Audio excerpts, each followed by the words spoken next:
Hello, Professor Weincoop here. I wanted to do an introduction video so that you can see that I'm a real person, not an automaton. I will be actively reading your writings this semester and giving you grades, so I'm sort of the face behind the computer here. I'm going to do a couple things in this video. So I'm going to be introducing myself, let you know a little bit about who I am, tell you a little bit about my education and background in teaching and what you can expect from me. I also want to go over a couple things about the class, just some things that we'll be talking about over this semester, and some expectations as we move forward. So this will be a long video. You don't have to watch the whole thing if you don't want to, but I do think it will be at least insightful into who I am and what you can get from me this semester. So for those of you that are unsure about the online route or you're unsure about me, hopefully this video might save you 15 weeks of your life. If you have other options, you can sort of take advantage of. So just a couple things about me. My name is Sean Weincoop. You can just refer to me as Weincoop. Most people do. Not Professor Weincoop if you don't want to. If just Weincoop makes you more comfortable. I was born and raised here in Boonesboro. I grew up here. I went to Boonesboro High School. I went to college down in Salisbury University. I got my undergraduate degree in literature, and then I went on to a master's program there and got my master's degree in composition and rhetoric. And that's actually kind of what this course is about, composition and rhetoric. So this is really part of my specialties, the thing that I studied and the thing that I've been teaching since 2012. So I've been doing this for about 7 years now. This is not my first online class, but it's the first time I'll be doing it in this way. So I'm going to be uploading more of these videos. Hopefully they'll be instructional for you, and I'll try not to make them too long, but it will be a better way for me to interact with you throughout the semester. As an online class, there's a lot of reading involved, and I want to try and remove that as much as possible, because I don't think that's how we learn in the 21st century anymore. I mean, you're required to read, right? That's kind of the goal here. Reading comprehension is important. But if I can interact with you in a way that is not dull, let's say, I'm going to try and do it. So, bear with me through some of the growing pains here. I'm getting some new equipment. I'm working with some old software, new software, old hardware, new hardware. So some of these might get better in quality as we go along.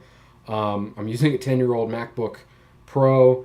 I just got a new microphone here. I'm about to get a new camera. So these will not look as 1999 as they do probably right now.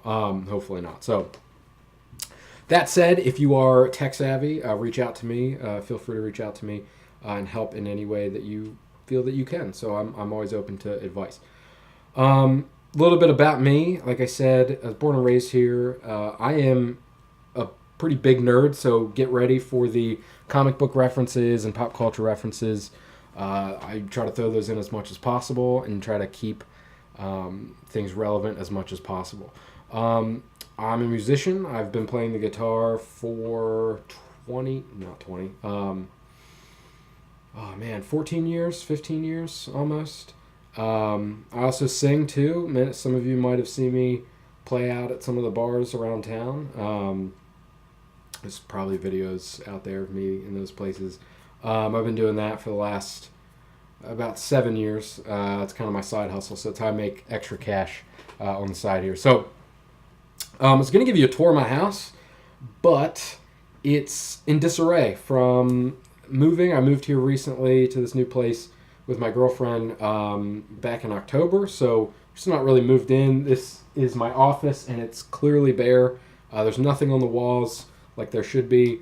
Some of the other rooms are not, what they should look like yet. So it's still coming together. I wanted to do that, just kind of get you to see a little bit more about me and sort of who I am. But this will suffice for now. So a couple things here to get us started. There is no book for this course. You might have seen a book required through the site. That's not necessarily true. That we're trying to move away from that book where it's not really required anymore. I don't like it. If you bought it for whatever reason, know that it is free online, so you don't have to get it through the bookstore. If you bought it and it's still in the cellophane, you can send it back. You don't need to purchase that book. It is free online. It's an open education resource. Now, if you did buy it and you took it out of the cellophane and you're like, I'm out $17, a couple of things. One, the old book used to be $90, so you haven't lost a whole lot of money.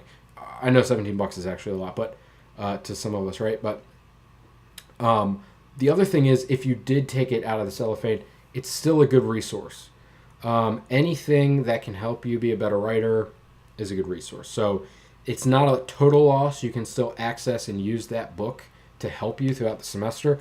I'm just not really going to be using it because I have my own materials, and the way that I teach the class I think is just fine. So I do have a couple suggestions though here on books that you can check out if you're interested, whether you buy them or check them out through the library, whatever.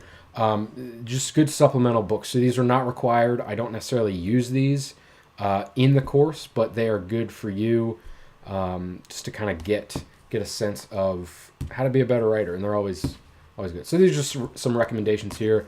The first one, this is sort of like the English Bible. It is Strunk and White's The Elements of Style. This is about $10 on Amazon or in a bookstore. It's not much. It's a pocket guide. It's not necessarily a book on writing. It's just a style guide. And what it offers is just how to clean up your sentences, how to use grammar and punctuation well and correctly, but in an accessible way. It's not like a grammar book. It's not going to go into deep theories on grammar and stuff like that. It's going to tell you how to use it effectively in writing.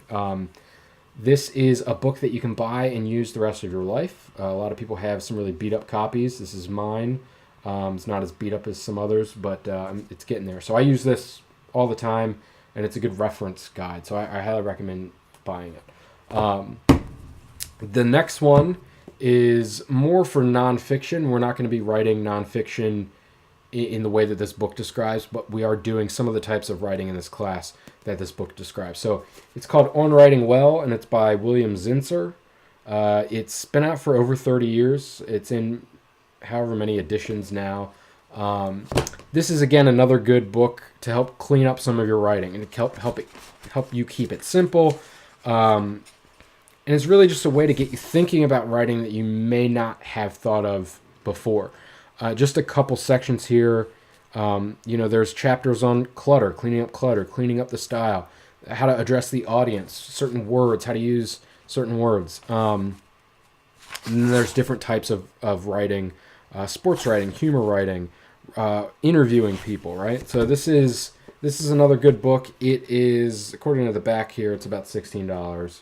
But you can find a used copy for pretty cheap. So those are really good for helping to clean up your writing style. But then this last book is probably my favorite. It has more to do with this class in particular. It's this book. It's called Thank You for Arguing by Jay Heinrichs. Thank You for Arguing, What Aristotle, Lincoln, and Homer Simpson Can Teach Us About the Art of Persuasion. I like this because it distills about 2,500 years of rhetoric and writing instruction into very accessible chapters. It covers a lot of the concepts that we're actually going to talk about in this class. Like I said, I got my degree in rhetoric, so this is a book on rhetoric. If you want more instruction into those things outside of me, get this book. It's worth it. It's about $15. I think it's in its second edition, so the cover's red now, and it's been updated. But it's cool. He uses a lot of relevant and more modern examples, as well as old ones. One of the things I like, I actually use this in a lesson plan. It's from chapter 5, and it's talking about decorum with Eminem. So Eminem, from the movie 8 Mile, it looks at his freestyle raps at the end of that movie, and it's a really great lesson that I've turned it into a lesson. But he uses examples like that to talk about how we use rhetoric all the time in conversation. So another good read and reference guide that you can pick up. So if you want some extra materials, those are it. Now, as for the class, I want to talk about what you can expect from me in this class this semester. So this is English composition. It is not English literature. If you were expecting a literature class, I'm sorry. That's more for English 102. So we're not going to be reading capital L works of literature, right? We are going to be talking about writing and doing writing, but we're going to be addressing writing more as a theoretical concept, a practice that we engage in, right? So what does that mean? I define writing, particularly for this class, as the contextual communication of ideas through various genre and media. And what that means is we are interacting with each other all the time. I'm interacting with you right now, and I'm delivering you information through the medium of the internet, right? I'm using video and the internet to deliver this message to you. My genre may be sort of instructive. This is kind of an instructive video or a vlog, you might want to call it. And so there's not much form here. I'm kind of speaking stream of consciousness, but I'm delivering a message to you nonetheless. So what I want to look at this semester with you is, how do we do that effectively? You do this all the time. You text your friends, you talk to your parents at the dinner table maybe, you use social media, right? So whether that's directly talking to somebody or just sharing bits of information and clicking links and sharing links, we converse all the time. So I actually want to look at writing as a communicative process. How do we understand writing as communication? How do we do it effectively? And how do we make sure the people that are receiving the message, the audience, how do we make sure that the audience receives that message effectively? So, for example, again, I'm making these videos now as a better way to reach you in this online class. Before, it was all text. You'd have to read everything. The Moodle page looked very cluttered. It's very sort of cleaned up now. There's not much writing on there as there once was.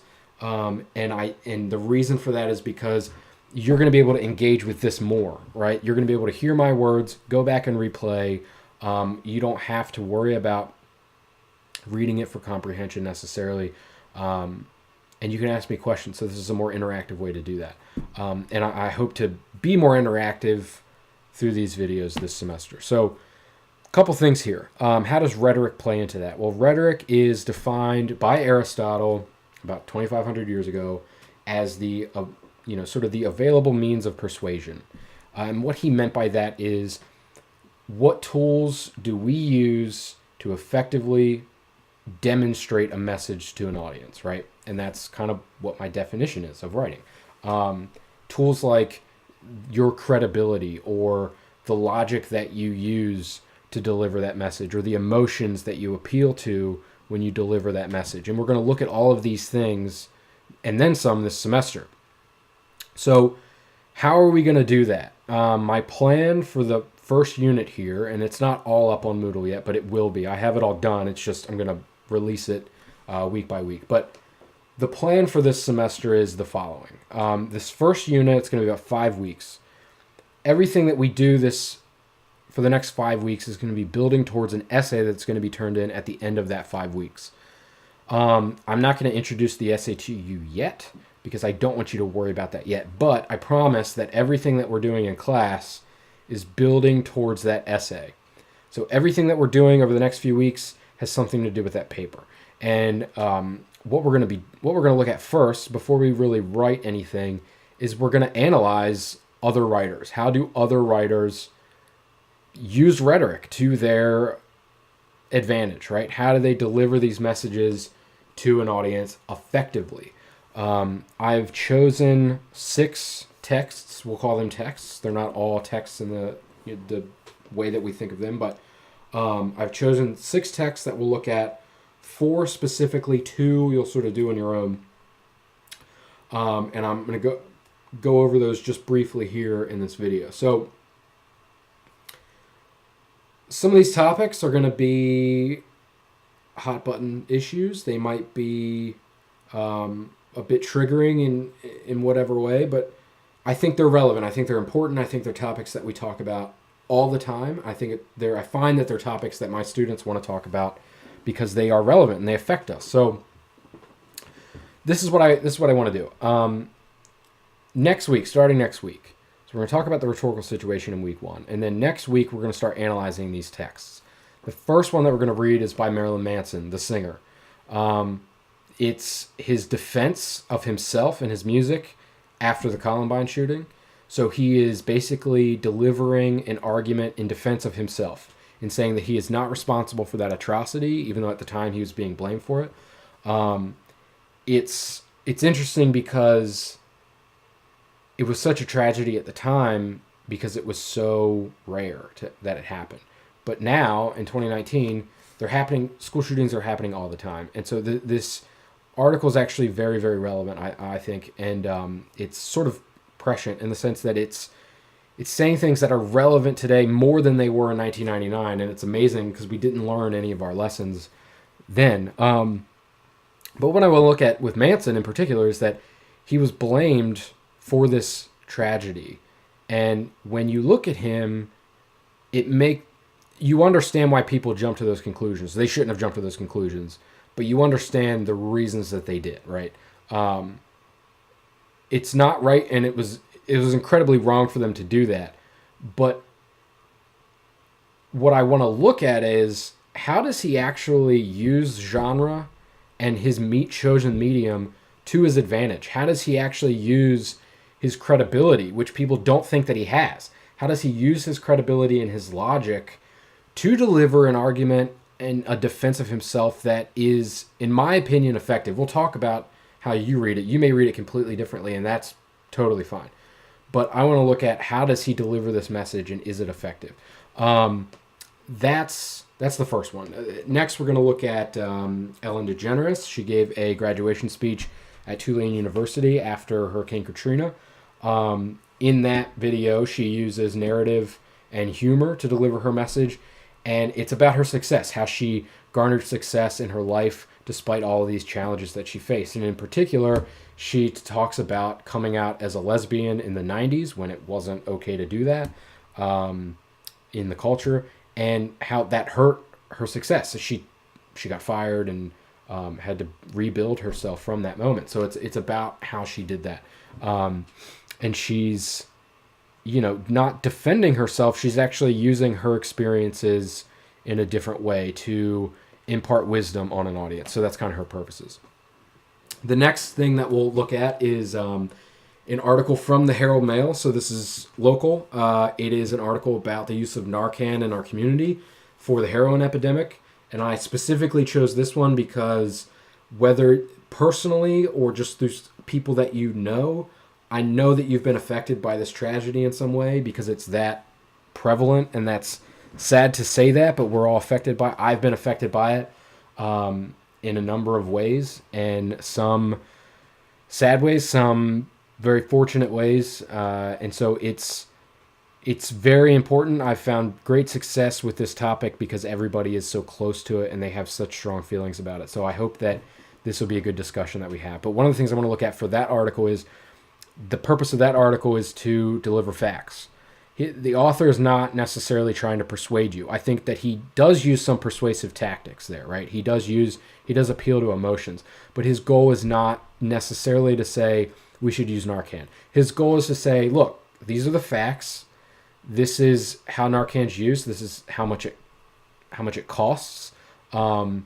Take these facts and do with them what you will. And I think he does a very good job of that. He's talking about how it does save lives, but it also costs us money in the process. And it is a good conversation starter, I found. So we'll look at that. We'll look at how effective he is at that. And then the next video that we'll watch is a spoken word poem. So this is a little bit more literature than what we're reading. But this next video will be a spoken word poem by Neil Hilborn of Button Poetry. He's a pretty popular YouTuber. The poem is called OCD. It's about his obsessive compulsive disorder. And this one's actually a little bit more closer to me personally. And he talks about mental illness and stuff. So this one I like because he uses mostly emotion. It's a narrative in some way, but it's a poem as well. But he's using emotion, and he's really using the genre and medium to his advantage because he's able to get that emotion across in more than just his words, but also his actions, the emotions that come through in his tone of voice. And we'll talk about some of those things. And so we'll look at how he uses those techniques to talk about something that seems weird to a lot of people, right? Having obsessive compulsive behavior can be weird to a lot of people. And what he tries to do is say, yeah, these things can seem weird to you, but they're relatable in context, right? So he's talking about his relationship with a girl and how that was affected by his obsessive compulsive disorder. But what's interesting about it is, even though the things he does can seem very weird to you, they're very relatable. He talks about how the things that he does gets in the way of his relationship, but they're actually not that far off from what we do in relationships all the time, or how we can change in a relationship, or relationships can change because of the things that we do that people don't find amusing anymore after a while. So that one's really interesting, and it kind of deals with mental illness, which I think is important as well. The other two that we will look at, but you'll look at a little bit more personally, one is Frederick Douglass's From His Narrative of Life of a Slave, on learning to read and write, and it's an essay from that text, and it's just a narrative, and it's about how he learned to read and write as a slave. He was born into slavery in Maryland. He's from the Eastern Shore, and then he sort of lives in Baltimore for a little bit, and he literally writes his own ticket to freedom, and boards a train and goes off into the North and becomes this really famous writer and orator.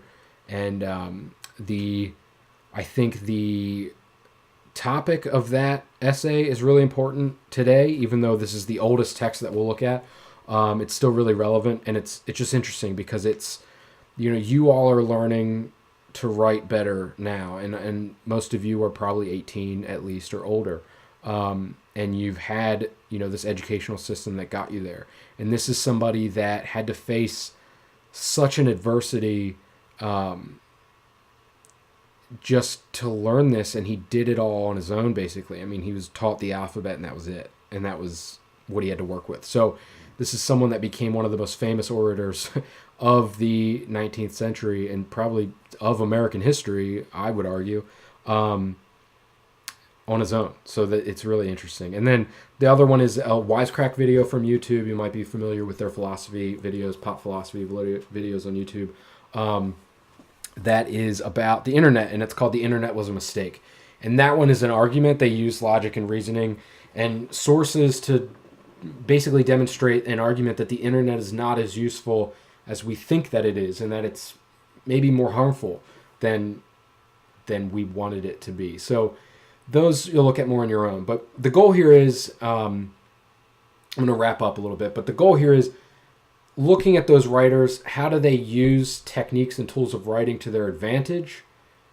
And then once we learn about those things, how can you use those tools to your advantage in writing? So that's kind of the goal. I'll introduce the first essay eventually, but it's not due for 5 weeks. So we have time. Don't stress about it too much, but just know that everything that we're doing, from the writing logs, the discussions, the readings, the quizzes, all of these things are building towards the essays that we're going to write. So good luck to you this semester. Hopefully you've learned a little bit about me. Know that I'm a real human being. I'm a pretty approachable guy. If you want to come talk to me anytime on campus, you may, or just reach out to me via email or anything like that. We can also Skype. So expect more videos from me, whether you like it or not. I hope that they are enjoyable or at least instructive. And I'll try to get them out to you as soon as possible as we move along, and hopefully a little bit better quality. So please feel free to ask me any questions. If anyone wants a more personal Moodle tutorial, I can do that. I have a Moodle tutorial video below this video, so please check that out if you've never taken an online class before, especially if you've never used Moodle before. And if you want a more individual tutorial, I can offer that for you as well. So let me know if you have any advice for these videos, or if you have any suggestions, please let me know that as well. I look forward to meeting each of you in the forums, and that's where I'll see you this semester. So good luck to you, and I'll see you around.